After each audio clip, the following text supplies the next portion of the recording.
మనల్ని కొడతారు, మనల్ని నిందించడానికి, మనల్ని బాధించడానికి మనల్ని రాళ్లతో కొడతారు.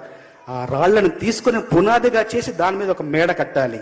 తగిలే రాళ్లని పునాది చేసి ఎదగాలని, తరిమే వాళ్ళని హితులుగా తలచి ముందుకెళ్ళాలని, కన్నుల నీటిని కలల సాగుకై వాడుకోవాలని, కాల్చే నిప్పుని ప్రమిదగా మలచి కాంతి పంచాలని, గుండెతో ధైర్యం చెప్పెను, చూపుతో మార్గం చెప్పెను, అడుగుతో గమ్యం చెప్పెను, నేనున్నానని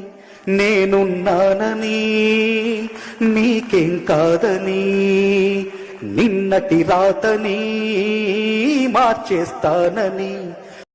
మీ ఖాళీ సమయంలో ఇంటి దగ్గర నుంచి మీ మొబైల్ ద్వారా పని చేసుకుంటూ ఎక్స్ట్రా మనీ సంపాదించాలనుకుంటున్నారా?